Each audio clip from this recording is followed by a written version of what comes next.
Chapter 8. Aliena is again running through the forest to try Anne, but this time she runs more from the desire to run than from the need. Mordic has sent word for her father to meet with him the following night. With the fading light of Terratoo filtering through the trees, Aliena knows that night is fast approaching. But she holds no fear of the forest. Many days and many nights of her childhood had been spent in the depths of the forest with her mentor, Jonathan. Aliena was an only child, and she had expended every effort to prove herself worthy in the eyes of her father, who could never seemingly hide his deep despondency in having lost his beloved wife in childbirth when Aliena was born. Aliena had lost not only her mother, but she had effectively lost her father during a tragic event. Following the death of his wife, Miles never remarried and had spent his lifetime in remorse, devoting his time and efforts to ruling Solomon. When Aliena was 5, Miles put her in the hands of Jonathan, instructing him to train her in the arts of combat. From the time Aliena had been old enough to pick up a broadsword until Jonathan had died in the winter just past, the old soldier had taught her well. He had been not only a wise and courageous teacher, but also a dear and trusted friend, the only real friend she had ever known. An able and willing student, Aliena had learned from Jonathan the tactics of war and hand-to-hand combat well. As she nears the center of the forest, the light of Terratoo has all but faded, but her pace never slows. She runs quickly, light-hearted and hopeful, but ever mindful of the surroundings about her. Though Aliena cannot hear her, she knows Katrin is close by. She stops suddenly, drawing her sword and raising her shield in defense as a figure of a man appears in a clearing in front of her, having stepped abruptly from behind a large tree. The man raises his right arm high in the universal sign of peace, but Aliena, cautious as is her nature, holds her stance with sword ready. Jason appraises the lithe figure standing before him. Fiery determination shines in her face in the dim light of Terratoo still afforded through the dense vegetation, and she looks to be more than capable of using the broadsword she wields. Her steel helmet cameos a beautiful face set with high cheekbones and what appears to be green eyes in the fading light of Terratoo. A long and slender neck protrudes from the body armor that covers her from her shoulders to just below her waist. The woven steel mesh that extends from the body armor downward clings to the remainder of her body and does little to hide the graceful contours it protects. Jason is impressed, very impressed. So much so that for long moments he stares at her. The many years of loneliness seem to descend suddenly upon him, and all he is able to do is stare, awed by her beauty and too dumbstruck to speak. Tense moments pass. Then suddenly, Aliena looks to Jason's left and shouts, "No!" Unseen by Jason, Katrin has moved quietly to the left and behind him, and now creeps less than 10 feet away, apparently ready to pounce had Aliena not intervened. Jason looks nervously at the huge animal, having been so entranced by Aliena that he had forgotten best warning of the creature. Katrin walks slowly to Jason, sniffs his hand, then turns and goes to stand by Aliena. Jason breathes a deep sigh of relief. "Who are you, and why are you here?" Jason returns to stare to Aliena, enwrapped in what he sees. Seconds pass. "Are you a mute, or are you deaf? I'll ask you for the last time. Who are you?" Katrin emits a low rumble. Jason shakes his head as his eyes finally leave Aliena and look toward Katrin, then back to Aliena. "I am so sorry. I didn't mean to be rude. My name is Jason. I have been sent to you because I need your help, and you need mine." "My help for what? Why would I need your help? Who sent you? Where did you come from? I don't recognize your uniform." Aliena raises her sword to point directly at him. "Answer my question, stranger." "Of course, but all in due time. Please, it is a long story. Can we sit and rest as we speak?" Katrin walks back to Jason, and the worried look returns to his face. Again, she sniffs his hand, then gingerly licks it for a moment before moving several feet away. She lays down and places her head on her outstretched legs, then closes her eyes. Aliena looks on in amazement. "You've gained her trust. No man has ever been able to do that. Sit and tell me your story. And please do not take me for a fool." They sit on a large fallen log. Aliena keeps her sword in her hand. "Now, why are you here?" I have been sent by Jeriah, God of the universe, to offer you my help. Who is Jeriah? And what makes you think I need your help? Jeriah brought life to Terratoo many ages ago, and then she brought the colonists to live on this world of life she had created. Aliana looks at Jason with disbelief, wondering if she is facing a lunatic. After several moments of thought, Of all the people on Terratoo, why do you come to me? There are others more suitable for the messenger of a god to approach. How did you know where to find me? Jason is impressed with her questioning and with her suspicions. He senses she will not be an easy ally to win. She directed me here. I have come as a friend and ally. You need my help, and I need yours. If you will just put your sword away, I will answer all your questions. He smiles as he points to the weapon in her hand. Aliana wavers for a moment. She doesn't know this man and she has no reason to trust him, but something in his voice tells her he is not an enemy. She sheathes her sword. What do you want of me? We need you. I'm going to give us some light. It is a light that you have never seen, but perhaps it will help you believe the things I'm going to tell you. Jason pulls a small square object from under his sword sheath. Instantly, the area around them becomes fully illuminated.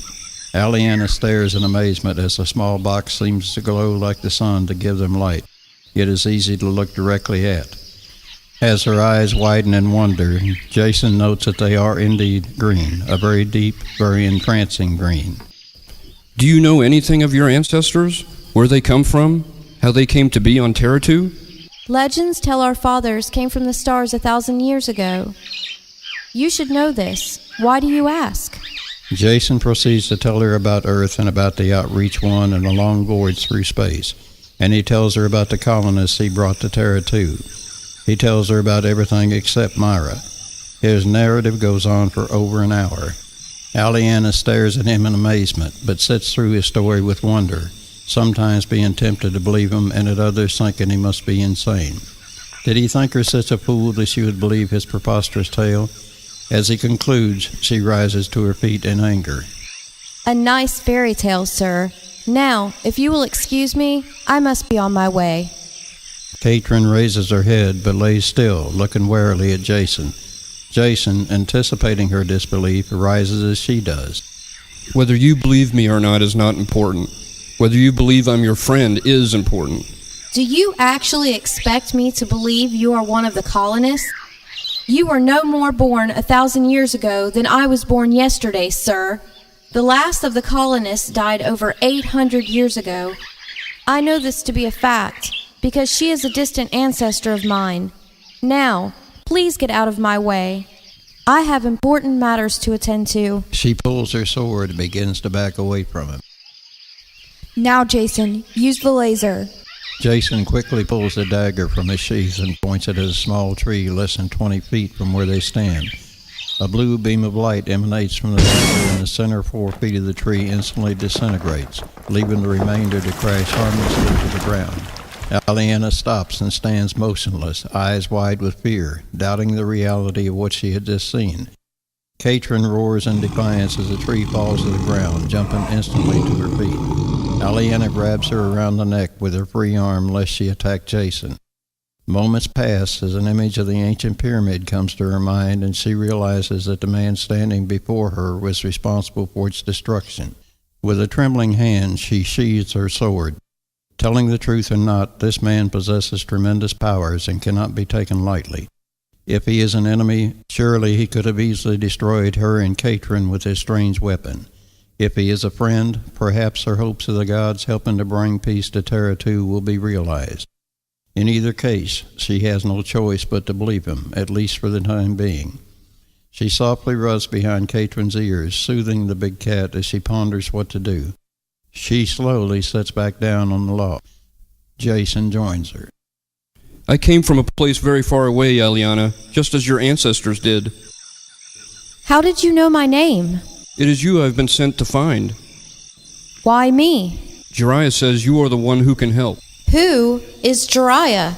Jeriah is a god, as I said. I told you not to take me for a fool. Her right hand goes to her sword hilt. Jason holds his hands up. Please, it is true. She takes her hand away from the sword. There are so many gods, one never knows what to believe. I have never heard of this one. But why me? Why would I be chosen? I don't know, just as I don't know why I was chosen as a messenger. A weapon of the colonists. Where did you get it? Do you have more? I am one of the colonists. I brought them here almost 1,000 years ago. Impossible!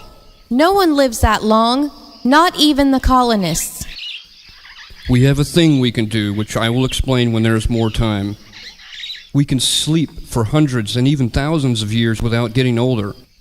But that isn't important now. What is important is that we bring peace to this world. Aliena smiled. Peace to this world?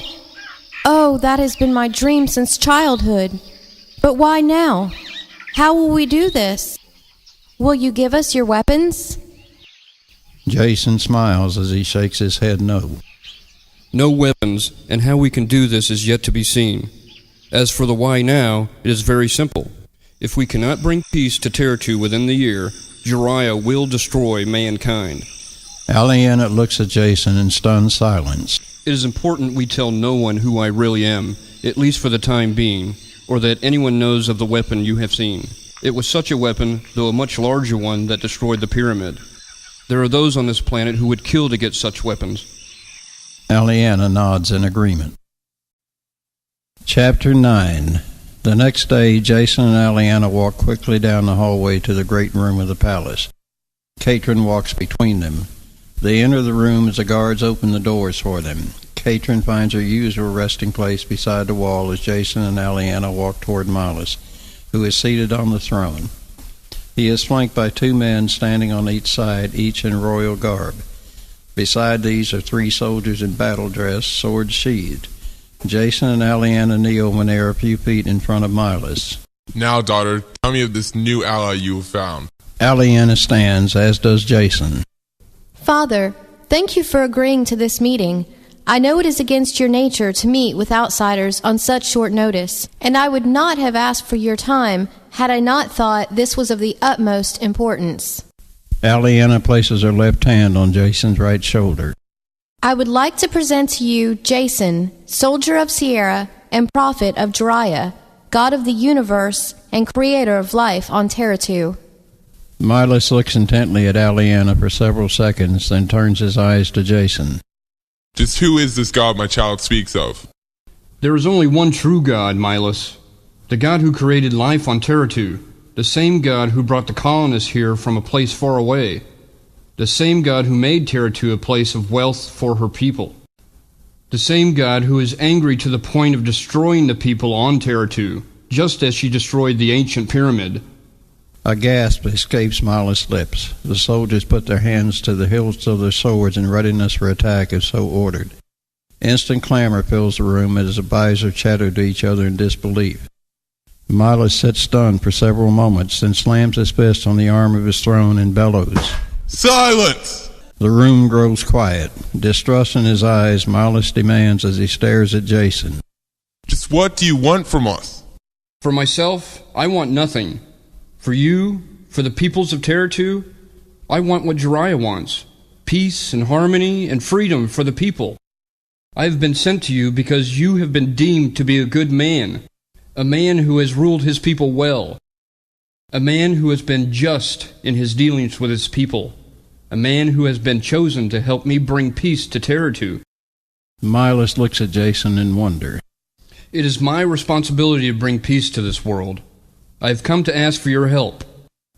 I have at my call the powers of Jiraiya against which no man can stand.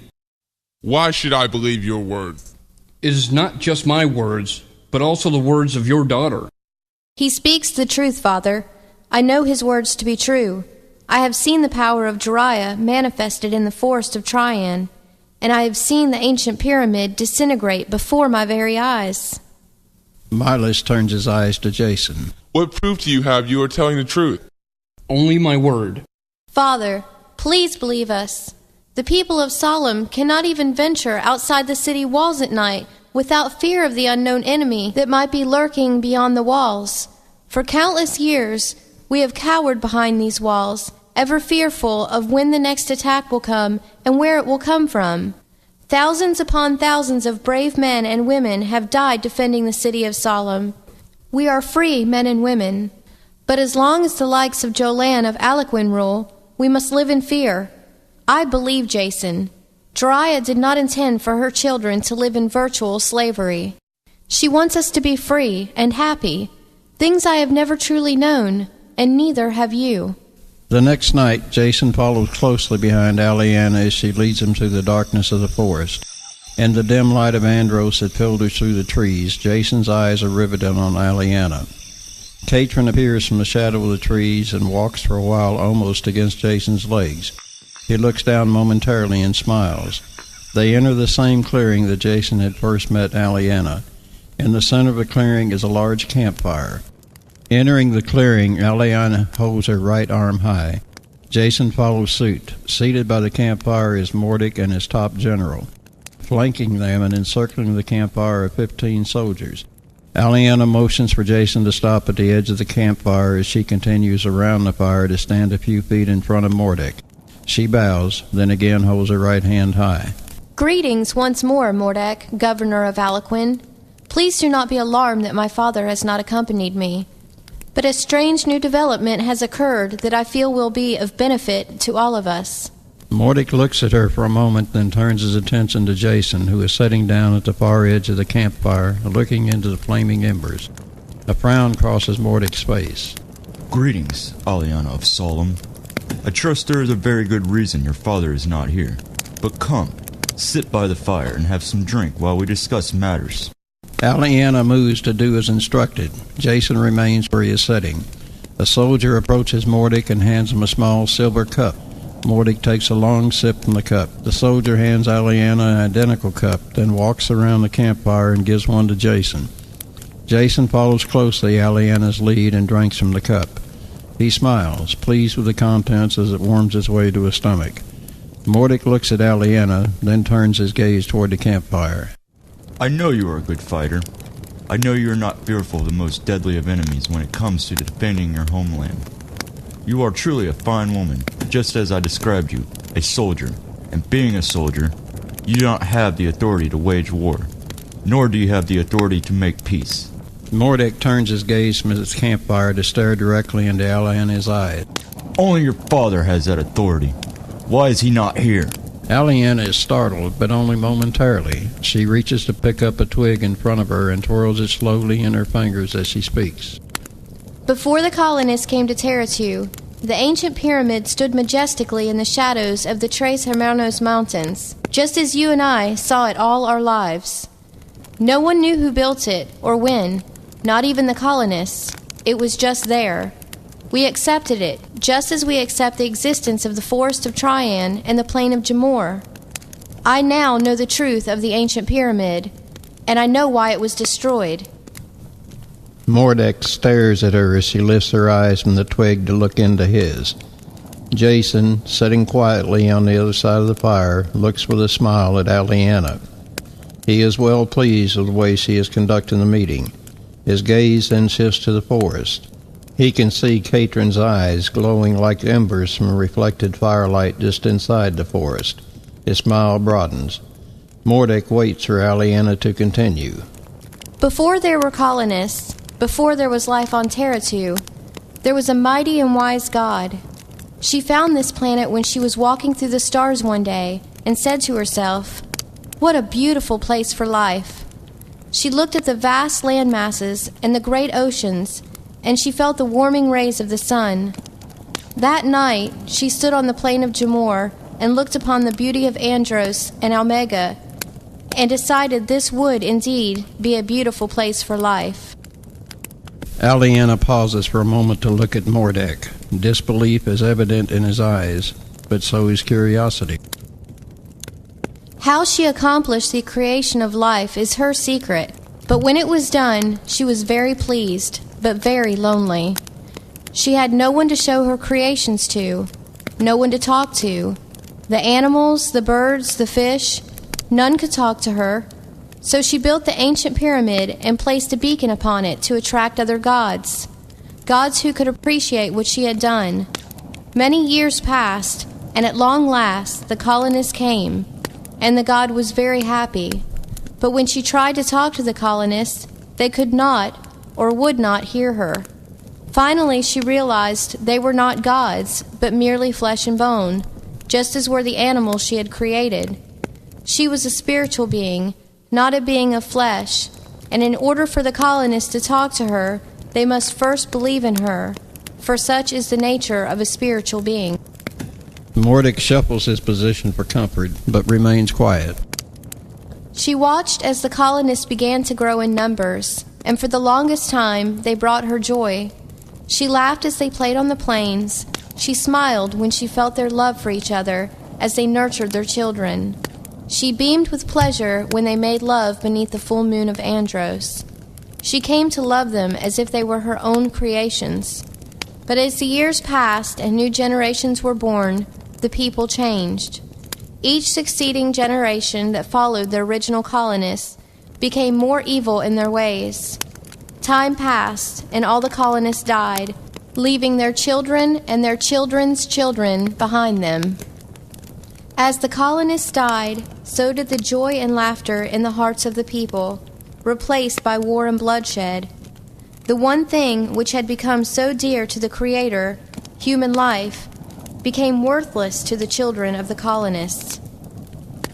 As the years continued to pass, and the people became ever more evil, the Creator became ever more angry. Finally, sickened by the evil she watched every day, she decided to destroy man on Terratoo. In rage, she destroyed the ancient pyramid, ruining the day she had built it, and wishing the colonists had never heard it. She cried as she chose a day in which she would destroy man. But then she heard a man calling to her, and she was amazed, for a man believed in her, and she could talk to him. A man who could understand her frustration and her anger. She decided she would send this man to talk to the people, to give them a chance to save themselves. Aliena looks at Mordek. He looks at her. And just where is this man you speak of? Aliena looks to Jason. Mordek, I present to you Jason, a prophet of the god Jeriah, and as such, he possesses mighty powers that Jeriah has bestowed upon him. Mordek and Aliena look to Jason. Seconds pass. Jason continues staring at the fire. I have considered what you have said, Aliena, and to be quite honest, your story is unbelievable. Especially the part about this man being a mighty prophet of God. Nonetheless, I am not a man hasty to make decisions. Let's assume for a moment I do believe you.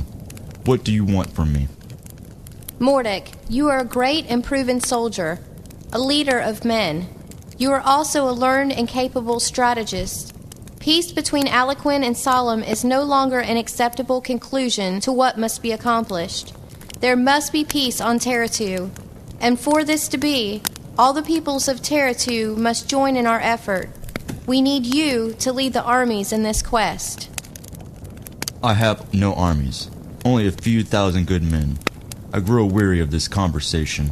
Unless you can convince me in a very few minutes that you know what you speak of, I will consider this meeting to be ended. We estimate that between the armies of Aliquin and Solemn, a force of 50,000 can be fielded. My father has agreed to put his army under your command to accomplish peace. They will be almost totally under your control. What do you mean by almost? Jason and Alan will be by your side at all times. In the matters of combat, you will have complete control. In the matter of negotiations, Jason will be in control. In addition, should Jason instruct you to deploy your troops in a particular fashion, you must do as he says, even if you do not see the reasoning behind his instructions. If he tells you to advance or retreat, you must also do that. Mordek thinks for a few moments. The only real thoughts in his mind is how he can use this woman, her prophet, and the soldiers of Solemn to accomplish his goals. I accept your offer. Now what? On the morning of the third day from now, the soldiers of Solemn will surround Aliquin. You must have your troops ready to leave the city at that time. If you tell Jolan you are coming to do battle with us, he will not try to stop you. Once outside the city, your forces will join with ours, and you will take command. Jason assures me it will not be necessary to do battle with Aliquin, and that the city will surrender without bloodshed. Other cities may not follow in such easy accord. There will be peace among us, and you will rule Aliquin. Mordic turns his eyes to Jason. Who are you, prophet of Jiraiya? What mighty powers do you possess that have enabled you to win your way into the confidences of this woman and her father? Jason pauses before answering and continues looking at the fire as he speaks. I am who she says I am. I have the powers of Jiraiya with me at all times. She is a great and powerful god, and you will do well to listen to Aliana's advice. I can be your greatest ally, or I can be your worst enemy. It's up to you. There will be peace on Terratoo, of that you can rest assured.